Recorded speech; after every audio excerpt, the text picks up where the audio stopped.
بسم اللہ الرحمن الرحیم۔ السلام علیکم ورحمۃ اللہ۔ آپ دیکھ رہے ہیں UAE اردو نیوز اور میں ہوں ستار لغاری۔ خبروں کی تفصیل کی طرف جانے سے پہلے ایک ریکویسٹ، اگر آپ میرے چینل پہ پہلی بار آئے ہیں تو پلیز چینل کو سبسکرائب کر دیجئے اور ساتھ بیل کے آئیکن کے اوپر بھی کلک کر دیجئے۔ اب چلتے ہیں خبروں کی تفصیل کی طرف۔ متحدہ عرب امارات میں فیملی وزٹ ویزا پر اہم وضاحت۔ اب اس خبر کی تفصیل۔ گلف نیوز سے بات کرنے والے ماہرین کے مطابق فیملی ریزیڈنسی ویزا کے لیے درخواست دینے کا طریقہ کار آسانی سے ایک ہفتے کے اندر ختم ہو سکتا ہے۔ یہ ذہن میں رکھنا ضروری ہے کہ اگر آپ پہلے اپنے خاندان کو وزٹ ویزا پر متحدہ عرب امارات لانے کا ارادہ رکھتے ہیں تو آپ کو بعد میں ان کے رہائشی ویزا کے لیے درخواست دینے کے لیے حیثیت کی تبدیلی کے عمل کے لیے فائل کرنے کی ضرورت ہوگی۔ اس کے نتیجے میں آپ کے لیے قدرے زیادہ لاگت آئے گی۔ انہیں پہلے داخلے کی اجازت کے لیے درخواست جمع کرانی ہوگی، قطع نظر اس کے کہ وہ پہلے سے متحدہ عرب امارات میں موجود ہیں یا اس سے باہر۔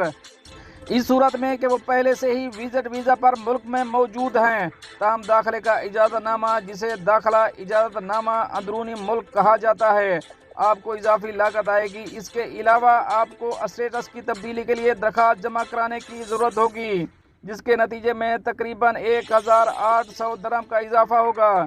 یہ اس صورتحال کے مقابلے میں ہے جس میں آپ کا خاندان متحدہ عرب امارات سے باہر واقع تھا۔ ایمریٹس ID کی قیمت 1 سال کے لیے 170 درہم، 2 سال کے لیے 270، 3 سال کے لیے 370، جبکہ 5 سال کے لیے 690 اور 10 سال کے لیے 1198 درہم ہے۔ ویزا اسٹیمپنگ کی قیمت 500 درہم ہے۔ میڈیکل فٹنس امتحان کی قیمت 320 درہم ہے۔ میڈیکل فٹنس ٹیسٹ کی قیمت 320 درہم ہے۔ اب چلیں گے اپنی نیکسٹ اپڈیٹ کی طرف۔ متحدہ عرب امارات روڈ ٹریفک قوانین میں تبدیلی کا فیصلہ جاری۔ اب اس خبر کی تفصیل۔ ابوظہبی میں شیخ خلیفہ بن زائد انٹرنیشنل اسٹریٹ نے حال ہی میں ایک نیا اصول نافذ کیا ہے، جس کے تحت بھاری گاڑیوں کو مخصوص لین سے گزرنے کی اجازت دی گئی ہے۔ ابوظہبی میں حکام نے بھاری گاڑیوں کو شیخ خلیفہ بن زائد انٹرنیشنل اسٹریٹ پر دوسری دائیں لین استعمال کرنے کی اجازت دے دی ہے، جو بینونا پل سے عقاد پل تک پھیلی ہوئی ہے۔ دوسری کاروں کو گزرنے کے لیے واحد مقصد کے لیے یہ اجازت دونوں سمتوں پر لاگو ہوتی ہے۔ اپنی حفاظت کے ساتھ ساتھ سڑک استعمال کرنے والے دوسرے لوگوں کی حفاظت کے لیے بھاری گاڑیوں کے ڈرائیوروں کو سفارشات پر عمل کرنے کی سختی سے ترغیب دی جاتی ہے۔ ڈرائیوروں کو ہر وقت سڑک کے دائیں لین میں رہنا ضروری ہے جب تک کہ وہ دوسری گاڑیوں کو گزرنے کی کوشش نہ کر رہے ہوں۔ ان حالات میں ڈرائیور کو چاہیے کہ وہ سب سے پہلے سائیڈ میرر کو چیک کرے تاکہ یہ یقینی بنایا جا سکے کہ دوسری گاڑی کو گزرنے کی کوشش کرنے سے پہلے وہاں کوئی بلائنڈ سپاٹ تو نہیں ہے۔ اس کے بعد انہیں پہلے سگنل استعمال کرنے کی ضرورت ہے۔ اوورٹیک مکمل ہونے کے بعد موٹر سائیکل کو دائیں لین پر واپس جانا پڑتا ہے۔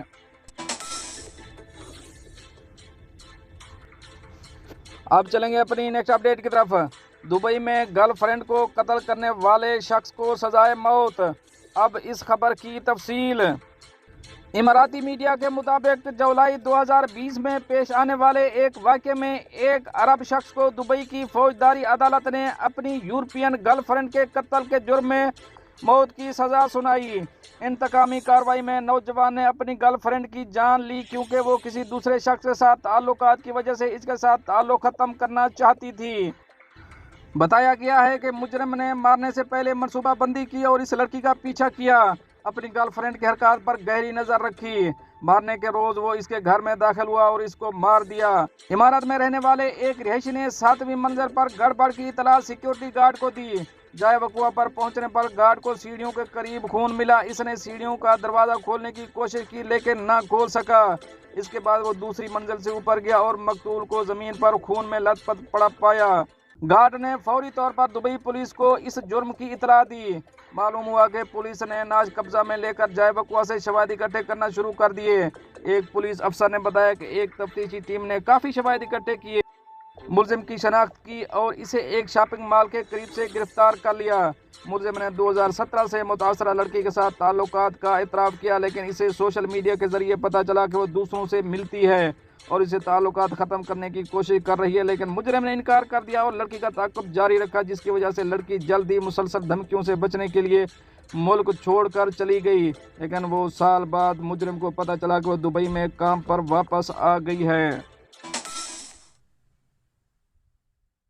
चलेंगे अपनी नेक्स्ट अपडेट की तरफ। सऊदी अरब में पहला शराब खाना खोलने की तैयारियां शुरू। इन्ना लिल्लाहि व इन्ना इलैहि राजिऊन। अब इस खबर की तफसील। सऊदी हुकूमत ने तारीख में पहली बार मुल्क में शराब खाना खोलने की तैयारियां शुरू कर दी हैं। ज़राए ने बताया है कि ये स्टोर खसूसी तौर पर गैर मुस्लिम सफारतकारों के लिए खोला जाएगा। गैर मुल्की खबरसां एजेंसी रॉयटर्स के मुताबिक सऊदी हुकूमत ने दारुल हुकूमत रियाज में मुल्क का पहला अल्कोहल स्टोर खोलने की तैयारियां शुरू कर दी हैं, जो खसूसी तौर पर गैर मुस्लिम सफारतकारों के लिए खोली जाएगी। इन मंसूबों से वाकिफ एक जरिए ने रॉयटर को बताया कि यह स्टोर, जो रियाज के सफारती क्वार्टर में वाक़ होगा, अगले चंद हफ्तों में खुलने की उम्मीद है। सारिफीन को शराब खरीदने के लिए मोबाइल ऐप के जरिए अंदराज कराना होगा और वजारत खारजा से क्लियरेंस कोड लेना होगा। सारिफीन को उनके माहाना कोटे के मुताबिक शराब फराहम की जाएगी। ज़राए ने बताया कि यह स्टोर सिर्फ गैर मुस्लिमों के लिए सख्ती से महदूद होगा, लेकिन ये वाज़ेह नहीं है कि आया सफारतकारों के अलावा गैर मुस्लिम तारकीन वतन को भी स्टोर तक रसाई हासिल होगी या नहीं। सऊदी हुकूमत ने रिपोर्ट पर तबसरा करने के लिए रॉयटर की दरख्वास्त का जवाब नहीं दिया। वाज़ेह रहे कि सऊदी अरब में इस्लामी कवानीन का सख्ती से नफाज है।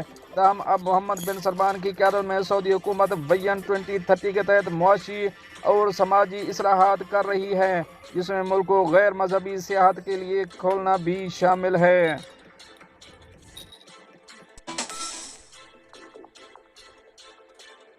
एप्पल वॉच की मदद से दौरान प्रवाद पाकिस्तानी निजात डॉक्टर ने मामर खातून की जान बचा ली। अब इस खबर की तफसील। बरतानवी नशरियाती इदारे BBC के मुताबिक इंग्लैंड के शहर बेरफोर्ड से नेशनल हेल्थ सर्विस NHS के डॉक्टर राशिद रियाज अपनी छुट्टियां मनाने बर्मिंघम से विरोना जा रहे थे। मीडिया रिपोर्ट के मुताबिक डॉक्टर राशिद रियाज फ्लाइट पर थे कि 70 साला खातून की तबीयत अचानक बिगड़ गई और इन्हें सांस लेने में दुश्वारी का सामना करना पड़ा। खातून की हालत देखकर फ्लाइट अटेंडेंट ने फ्लाइट में किसी डॉक्टर की मौजूदगी का पूछा, जिस पर पाकिस्तानी निजात डॉक्टर राशिद रियाज मदद के लिए आगे आए। डॉक्टर अरशद ने फ्लाइट अटेंडेंट के हाथ में एप्पल वॉच देकर इससे घड़ी मांगी और मरीजा की ऑक्सीजन की सतहों का अंदाज़ा लगाने के लिए अपने मकामी हेल्थ मॉनिटरिंग सॉफ्टवेयर को इस्तेमाल किया। डॉक्टर राशिद रियाज का कहना था कि खातून दिल के आर्जे में मुब्तला थीं और एप्पल वॉच की मदद से उनके लिए मामर खातून के कम होते ऑक्सीजन लेवल का पता लगाना आसान हो गया। इस तरह त्यारे में खातून को ऑक्सीजन फराहम करने और इनकी जान बचाने में मदद मिली। अब चलेंगे अपनी नेक्स्ट अपडेट की तरफ। जर्मनी गैर मुल्कियों को फौज में भर्ती करके शहरियत देने लगा। अब इस खबर की तफसील। जर्मन हुकूमत एक नई स्कीम मुतारिफ कराने पर गौर कर रही है, जिसके तहत गैर मुल्कियों को मुल्क की फौज में शमूलियत और मुख्तसर अरसे में शहरियत हासिल करने की इजाज़त मिलेगी। DW के मुताबिक जर्मनी इब्तदाई मरहले में यूरोपीय यूनियन के मालिक के शहरियों को भर्ती करने का इरादा रखता है, लेकिन इन मालिक से बाहर भी गुंजाइश मौजूद है। इस मंसूबे का मकसद 5 सालों के अंदर जर्मन फौज को तैयार करना। हुकूमत गैर मुल्कियों को भर्ती के बाद फौरी तौर पर जर्मन शहरियत देने पर गौर कर रही है, बगैर किसी बड़ी रस्मी कार्रवाई के। जर्मन वजीर दिफा बोरिस पिस्टोरियस ने सबसे पहले ये तजवीज़ पेश की थी कि फ़ौज एहलकारों की शदीद कमी से निमट रही है और गैर मुल्की भर्ती से मुल्क को इस कमी से निमटने में मदद मिल जाएगी। न सिर्फ हुकूमती वज़रा बल्कि दीगर ने भी इस मंसूबे की हिमायत की, क्योंकि फ्री डेमोक्रेटिक पार्टी और क्रिश्चियन डेमोक्रेटिक यूनियन ने भी इस तजवीज़ से इत्तफाक किया। FDP की रुकन मेरी इंगेस्ट्रेक ज़ेमरमैन ने DW को बताया कि यूरोपीय मालिक से उम्मीदवारों को भर्ती करने के अलावा इस स्कीम को यूरोप से बाहर भी फैलाया जा सकता है। वाज़ेह है कि जर्मन हुकूमत ने दोहरी शरीयत पर आयद पाबंदी उठाकर मज़ीद तारकीन वतन राग़िब करने के लिए नेचुरलाइजेशन का कानून पास किया। दोस्तों, ये तो थी कुछ अहम अपडेट जो आप दोनों शेयर करी है। मिलते हैं नेक्स्ट अपडेट के साथ नेक्स्ट वीडियो में। तब तक के लिए अल्लाह हाफ़िज़।